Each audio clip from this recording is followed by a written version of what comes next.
In the village of Odu-Ayo, where red dust clung to ankles like stubborn gossip, lived a girl named Sade. She was small, but her hands were not. Her fingers were quick, clever, and always moving, as if they carried their own invisible drumbeat. Sade lived behind her aunt's compound wall, not inside it. Inside was comfort. Outside was work.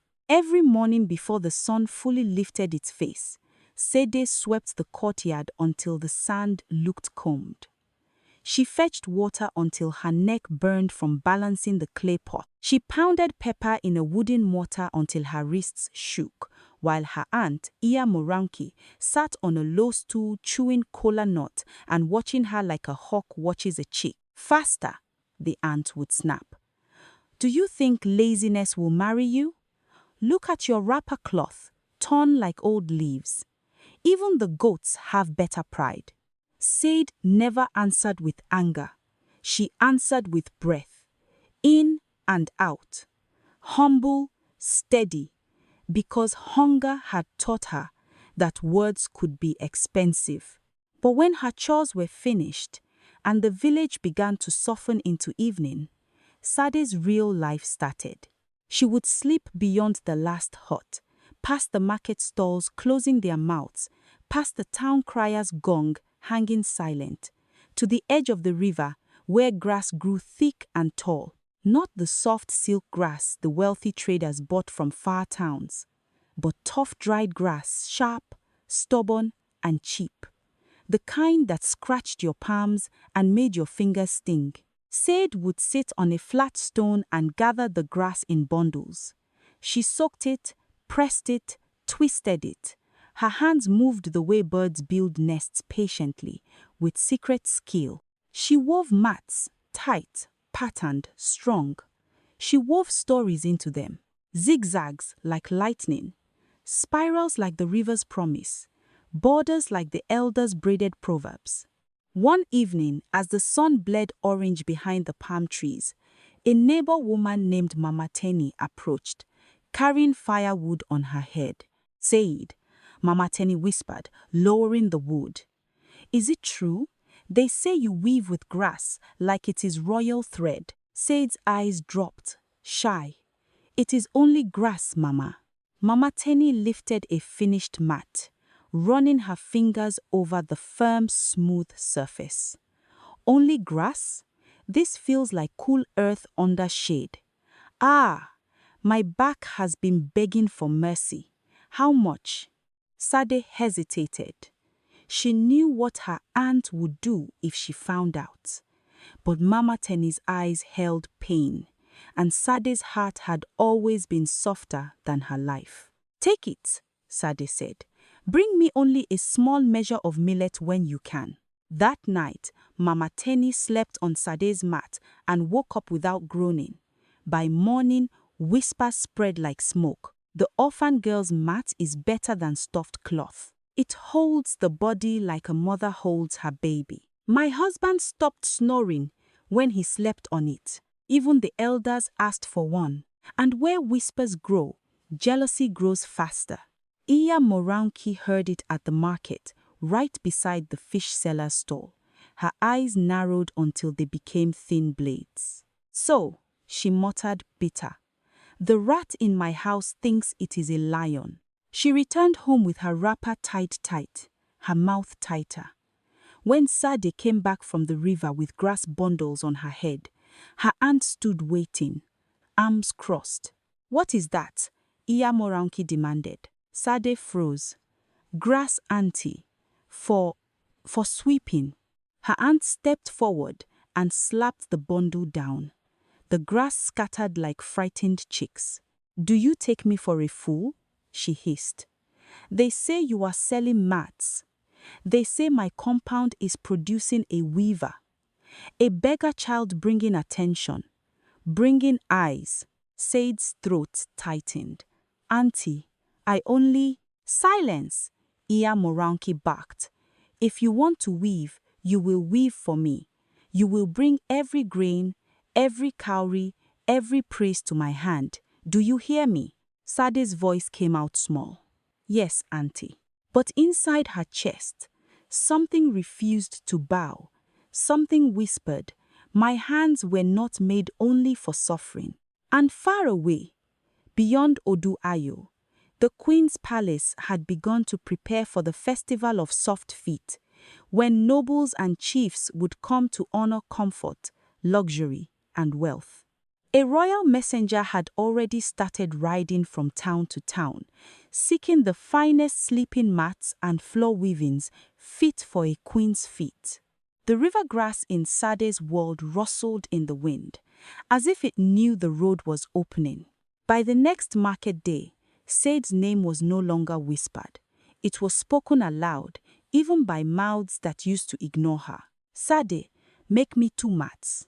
Sade, my mother's joints are crying. Weave one for her. Sade, my baby rolls off every bed. Your mat will hold him." But nobody said these things where Iya Moranke could not hear. They said it where her ears could drink it like palm wine. At first, the aunt smiled, but it was not a smile of pride. It was the smile of a trap closing. "You will weave," she announced one morning, pushing a large calabash towards Sade. "Weave until this calabash cannot hold the money you bring." Sade's fingers tightened around the dried grass. "Auntie, the grass cuts my hands." "Then bleed quietly." Moranke replied, blunt as a pestle. "Did you think silk is the only thing that bites? Poverty bites too." She began to sit beside Sade as the girl worked, pretending it was supervision, but truly it was ownership. Moranke watched every twist, every fold, every pattern. When Sade paused to stretch her aching wrists, her aunt snapped, "Do not rest. The queen does not pay for yawning." Sade had not mentioned the queen, but the whole village had. The royal messenger had reached the neighboring town, and news traveled faster than feet. "They are collecting the softest mats for the palace. The queen herself will choose. Whoever wins will be rewarded with cowries and cloth and honor." Sade's heart beat harder each time she heard it, but she kept her face humble. A poor girl's dreams had to hide behind her ribs.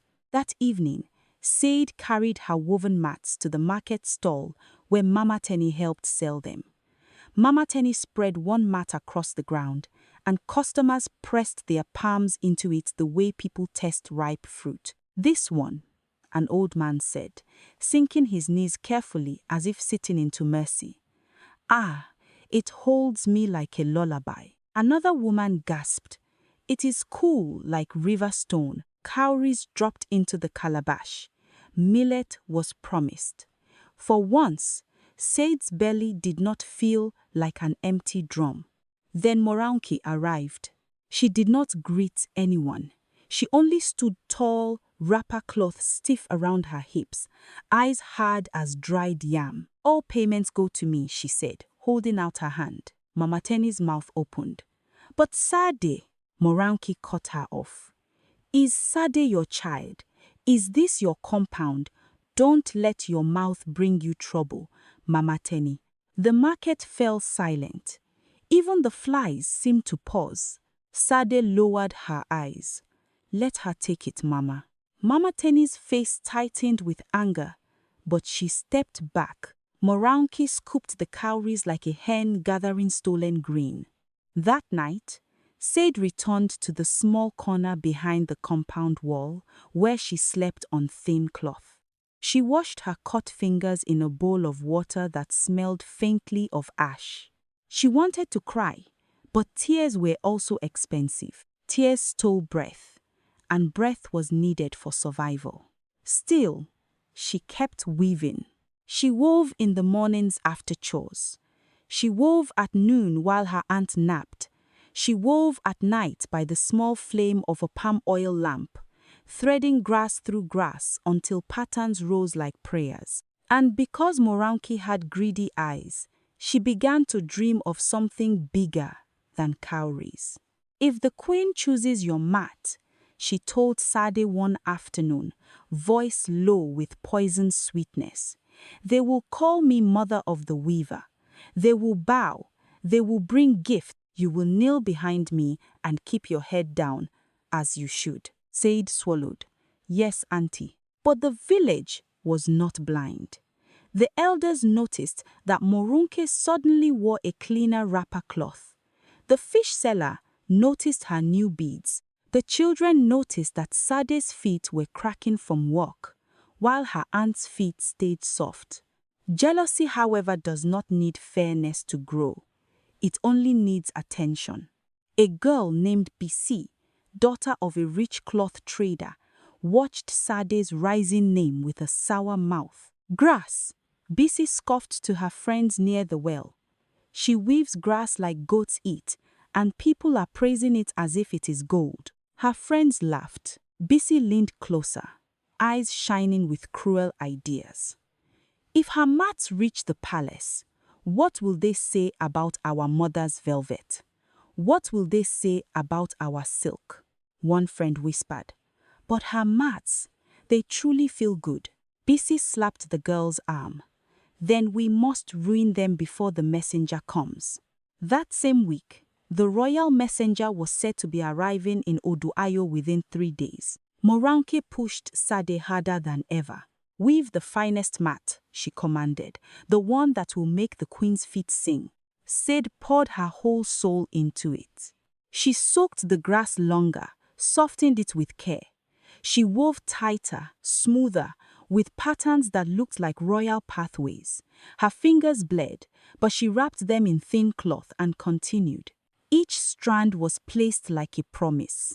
On the second night, exhausted, Sade fell asleep with the unfinished mat beside her, tucked under the small lean-to roof behind the wall. She did not hear the soft footsteps. She did not see the shadowed hands. She did not smell the oil until it was too late. A faint crackle woke her. Sade's eyes flew open. Fire. Orange tongues licking the edge of her mat, crawling fast, hungry, laughing. No! She screamed, scrambling forward, slapping at the flames with her bare hands. But the grass was dry.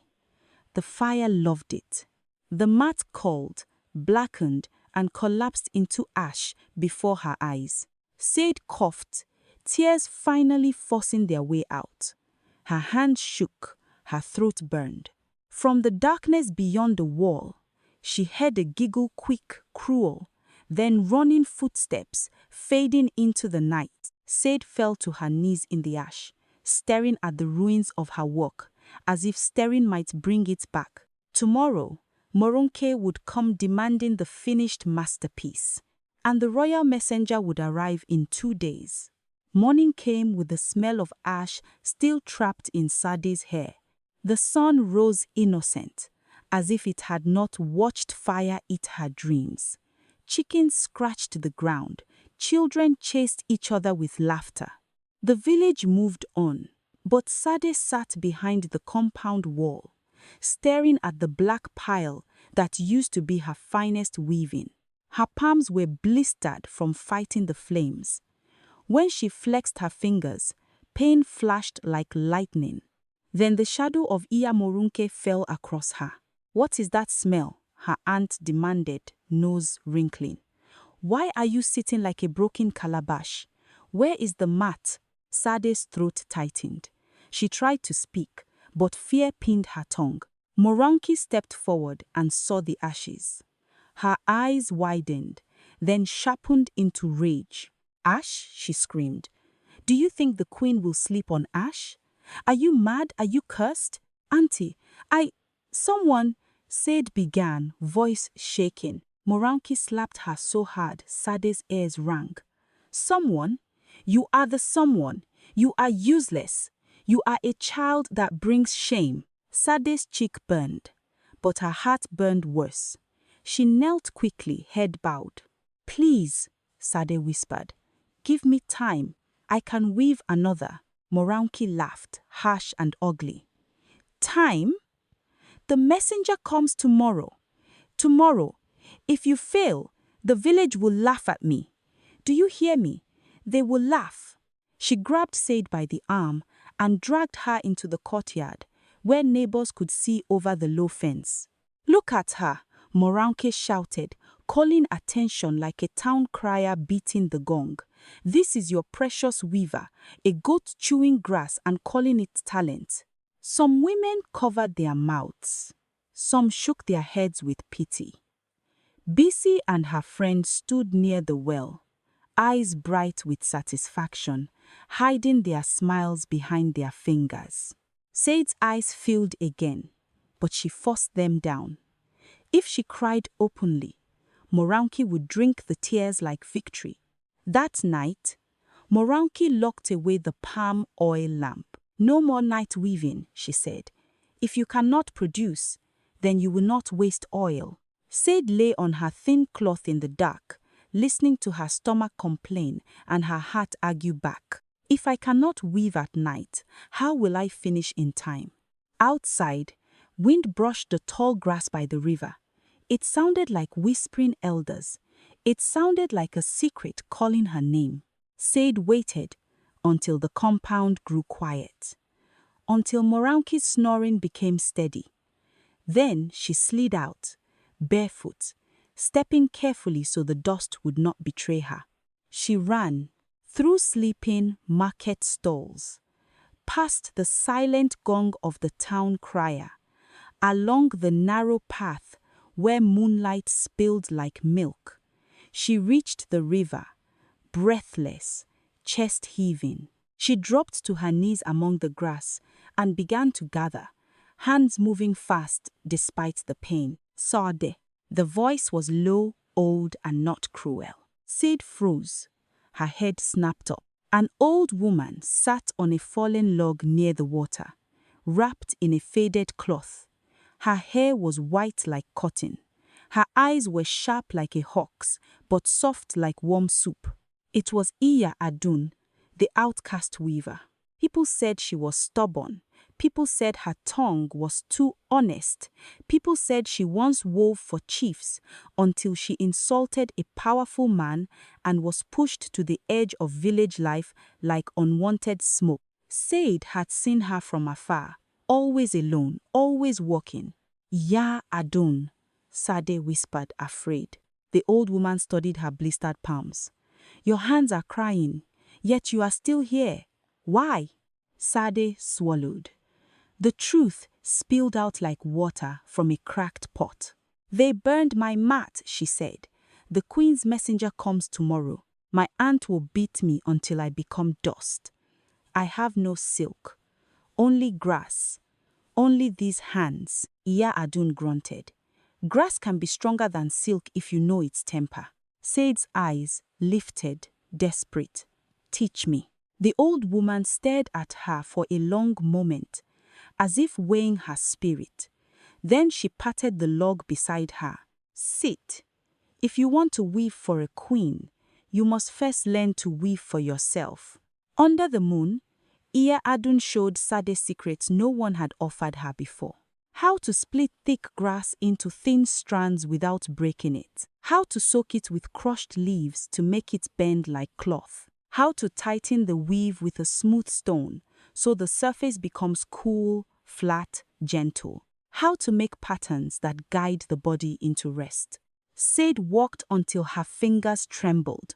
She walked through pain, through fear, through the memory of flames.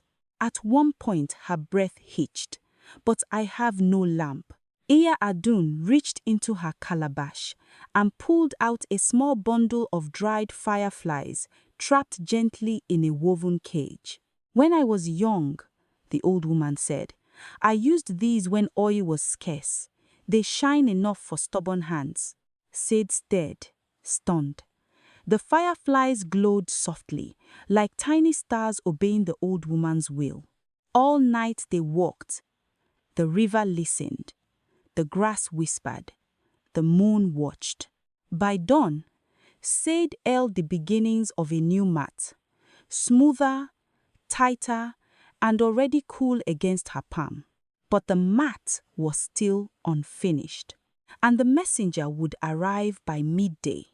Sade stood, shaking with exhaustion. "Iya Adun," she whispered. "If I fail," the old woman's voice was firm, You will not fail because you are poor. You will fail only if you surrender. Now run, hide your work, and weave like your life depends on it. Because it did. By midday, the village of Odu-Ayo was dressed like it expected judgment. Women tightened their wrappers and adjusted their hetis. Men gathered beneath the iroko tree, pretending they were only chatting, but their eyes kept scanning the road. Even the goats seemed to stand straighter, as if the queen's messenger might punish foolish animals too. Sade returned from the river with her half-finished mat, wrapped tight in a bundle of dry leaves hidden beneath firewood. Her body moved like it belonged to someone else. Her legs were heavy. Her eyes stung from sleeplessness. Her palms throbbed as if tiny drums were beating inside them. The moment she stepped into the compound, Moranki pounced. "Where have you been?" her aunt snapped. "Are you wandering like a mad hen while my honor hangs in the air?" Sade kept her head low. "I went to fetch firewood, auntie." Moronke grabbed at the bundle. Sade's heart nearly jumped out of her mouth, but the top layer was truly firewood. Beneath it, the leaves and mat held their secret. Moronke sniffed, suspicious, then spat to the side. "Useless girl, you will sit there and you will weave something before the messenger arrives. If you disgrace me, I will shave your head and send you to beg at crossroads." She shoved a rough bundle of grass into Sade's lap and sat close, watching like a guard dog. Sade's fingers began to move, but it was not the weaving that could win a queen. It was hurried, clumsy, meant only to satisfy her aunt's eyes. The real mat, the mat shaped by Iya Adun's secrets, waited hidden and hungry for completion. Outside the compound wall, the sound of a gong rang once, sharp and commanding. Gong, the town crier's voice followed, loud enough to wake the dead. "Clear the road, the royal messenger approaches." A wave of murmurs rose. Feet shuffled. People rushed out, crowding the dusty path. Moranki's eyes gleamed. "Ah, it is time. Bring what you have. Now." Sade's stomach sank. She glanced at the hidden bundle. Not finished. Not even close enough to pretend. Moranki leaned in, teeth bared. "If you show the messenger garbage, I will break your fingers myself." A horn sounded from the road. A line of soldiers appeared, spears catching sunlight. Behind them rode a man in royal cloth, his horse decorated with red tassels. The messenger, his face was calm, bored, as if villages were nothing but stones on his path. The crowd bowed and clapped softly. Elders stepped forward with greetings. The messenger raised a hand. "I have come for the finest floor mat and sleeping mat this village can offer. The queen prepares for the festival of soft feet. Only comfort will be honored." The rich cloth trader's wife rushed forward first, presenting a thick velvet mat. It was beautiful, deep purple, embroidered with gold thread. The messenger pressed his palm into it, then his knee. His mouth stayed straight. "It is soft," he said, unimpressed. Next, another family brought silk mats, shiny like fish scales. The messenger touched them, nodded without warmth. Next, Moranki pushed Sade forward like a sacrificial goat. "Royal sir," Moranki called, voice suddenly sweet as ripe mango. "My niece is a weaver, gifted by the spirits. She has made something uncommon." Sade's hands trembled. Moranki hissed in her ear, "Do not disgrace me." Sade slowly brought out the mat she had been forced to weave under Moranki's watch. It looked ordinary, rough. The patterns were weak, the surface uneven. The crowd's murmurs turned uncertain. Bisi's smile widened. The messenger placed his palm on it, then removed it quickly as if it scratched his pride. His eyes narrowed. "This is what you call uncommon?" he asked coldly. Moranki's smile cracked. It is! It is! The messenger's voice sharpened. Do you waste royal time? Are you mocking the palace? Moranki's face turned the color of bitter cola. She grabbed Sade's arm painfully. Speak! Sade's mouth went dry. Then she felt something in her chest rise up, steady and stubborn, like the river refusing to stop. She remembered Iya Adun's words. You will fail only if you surrender. Sade lifted her chin. Royal sir, she said, voice shaking but clear. That mat is not my best. The crowd gasped. Moranki's nails dug into her skin. The messenger's eyebrow lifted. You have better? Sade swallowed. If she revealed the secret mat and Moranki claimed it, she would remain a shadow forever. If she kept quiet, she would lose everything anyway.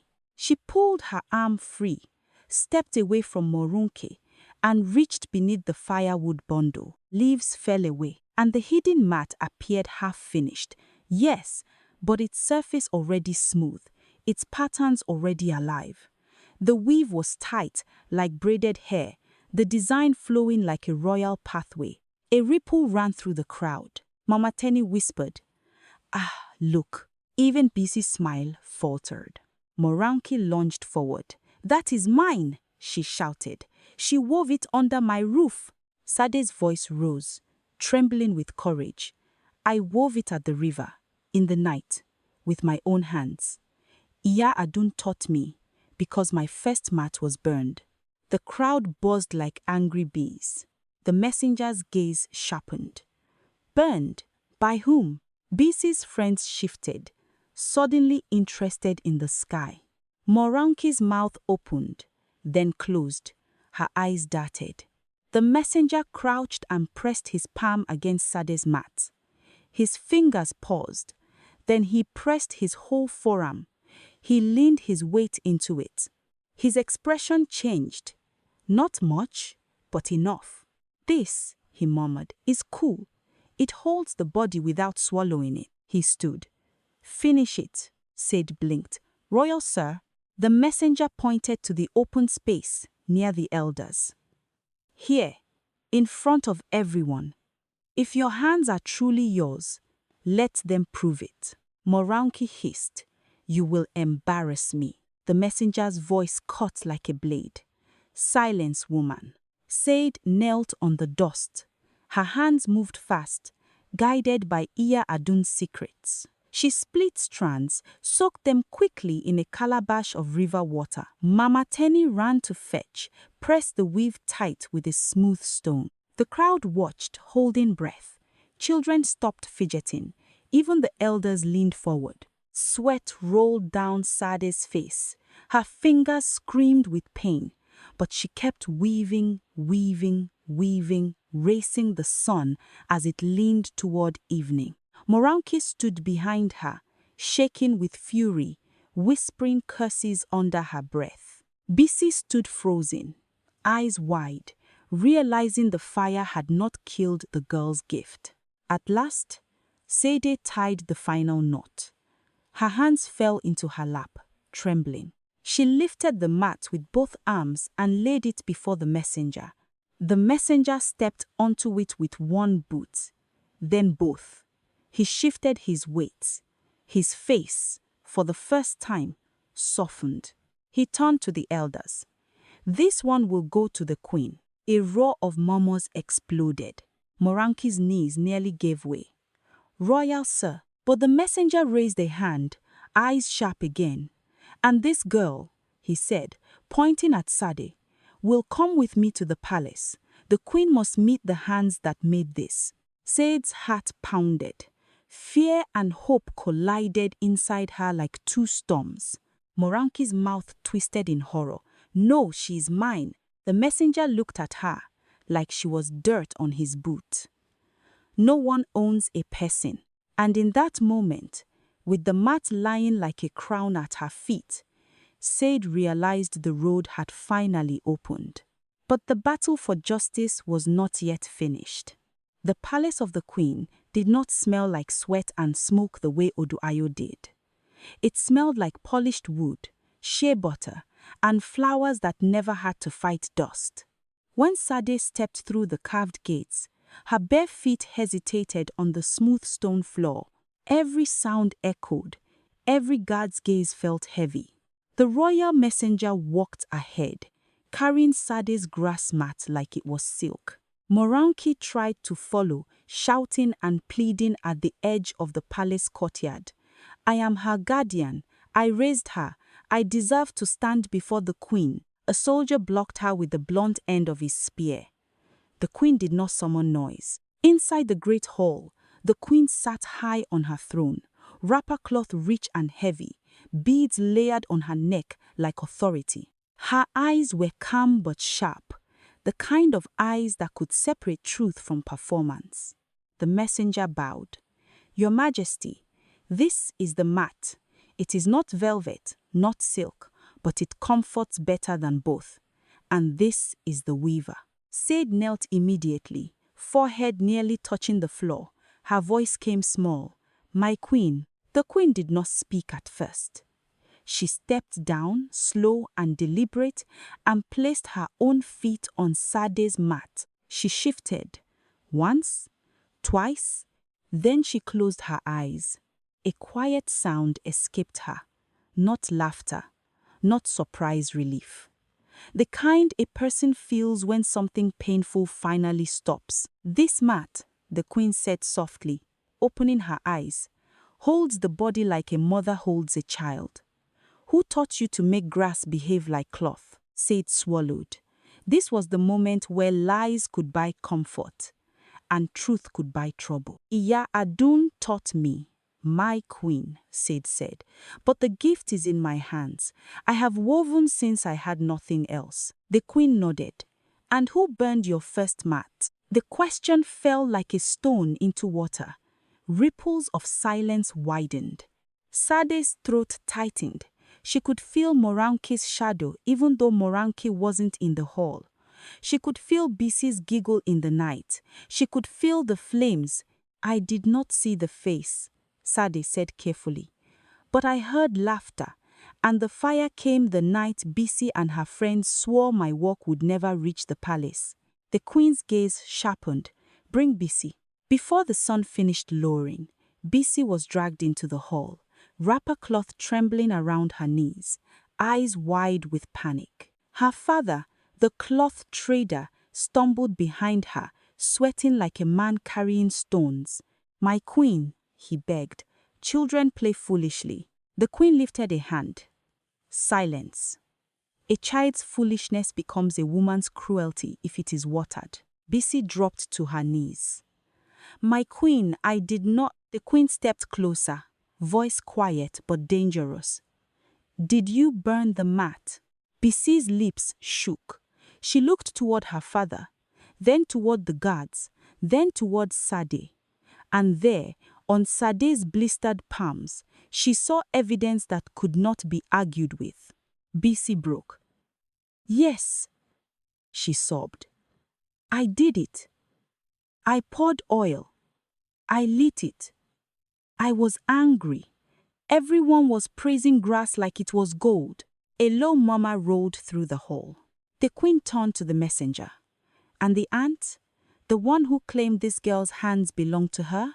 Moranki was brought in next, dragged by her pride more than by soldiers.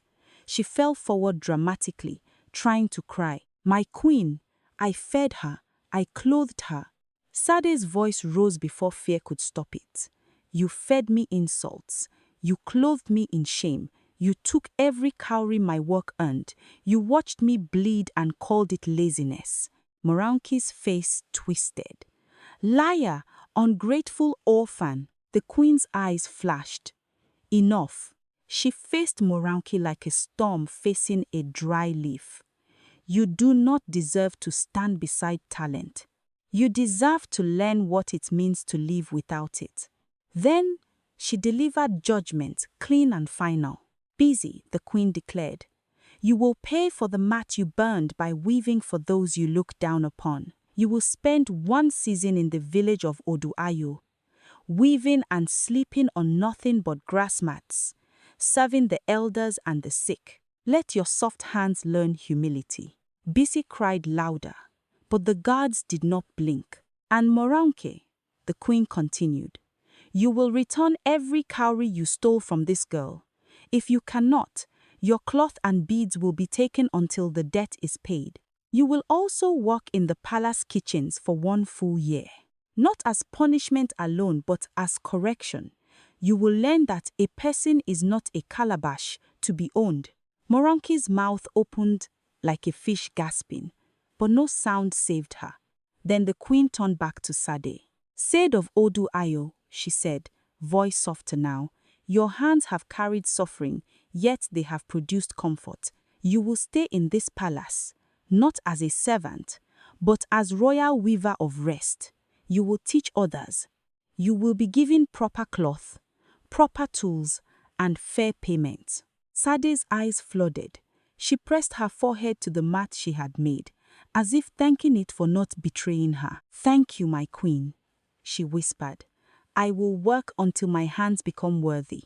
The queen smiled faintly. "They already are." Days later, word returned to Odu-Ayo like sweet thunder. The town crier beat the gong until people poured into the dust. "Gong, gong, gong. Sade has become the royal weaver. Her grass has entered the palace." Mama Teni danced, wrapper flying. Even the elders nodded proudly, speaking proverbs about rivers that never forget their source. And at the riverbank, the outcast Iya Adun finally received a royal gift, a new weaving hut, a seat among respected elders, and a simple message from the queen's mouth itself: truth is not a crime. As seasons passed, Sade's mat spread across kingdoms. Travelers came to learn. The sick found comfort. The proud learned shame. And in the palace hall, where velvet once ruled without question, grass now lay like a quiet crown, proof that greatness does not always come wrapped in silk. It sometimes comes dried, sharp, and poor until determined hands teach it to become soft.